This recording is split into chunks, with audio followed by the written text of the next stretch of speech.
अपना मकान। मोहन और रवि दो सगे भाई थे।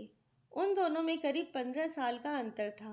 रवि जब करीब 7 साल का था तभी उनके माँ बाप की एक दुर्घटना में मौत हो गई।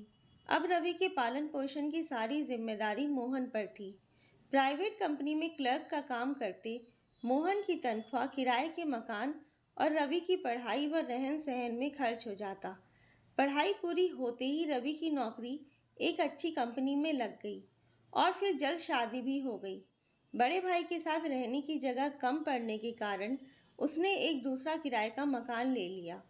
एक दिन छोटे भाई रवि ने बड़े भाई मोहन से मोबाइल पर बात करते हुए कहा, भैया परसों नए मकान पे हवन है।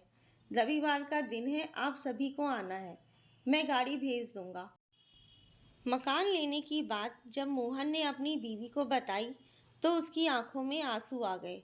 वो बोली, देवर जी के लिए हमने क्या नहीं किया। दुख इस बात का नहीं कि उन्होंने अपना मकान ले लिया, दुख इस बात का है कि ये बात उन्होंने हमसे छिपा के रखी। रविवार की सुबह रवि द्वारा भेजी गाड़ी मोहन के परिवार को लेकर एक सुंदर से मकान के आगे खड़ी हो गई। मकान बाहर से जितना सुंदर था, अंदर उससे भी ज़्यादा सुंदर। हर तरह की सुख सुविधा का पूरा इंतजाम था। उस मकान के दो एक जैसे हिस्से देखकर मोहन ने मन ही मन कहा, रवि को अपने दोनों लड़कों की कितनी चिंता है। दोनों के लिए अभी से एक जैसे दो हिस्से तैयार कराए हैं और एक मैं हूँ जिसके पास अपनी बेटी की शादी के लिए रुपयों का कोई इंतज़ाम भी नहीं है। मकान देखते समय मोहन की आंखों में आंसू थे, जिन्हें उन्होंने बड़ी मुश्किल से बाहर आने से रोका। तभी पंडित जी ने आवाज़ लगाई, हवन का समय हो रहा है। मकान के स्वामी हवन के लिए अग्निकुंड के सामने बैठे। रवि के दोस्तों ने कहा, पंडित जी तुम्हें बुला रहे हैं। यह सुन रवि बोले, इस मकान का स्वामी मैं अकेला नहीं, मेरे बड़े भाई मोहन भी हैं।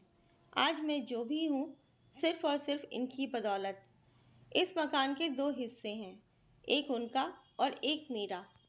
हवन कुंड के सामने बैठते समय रवि ने मोहन से कहा, भैया बिटिया की शादी की चिंता बिल्कुल ना करना, उसकी शादी हम दोनों मिलकर करेंगे।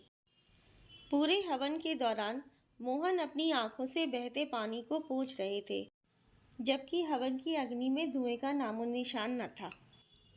आपको ये वीडियो कैसी लगी कमेंट करके ज़रूर बताएं। लाइक शेयर एंड सब्सक्राइब करें। धन्यवाद।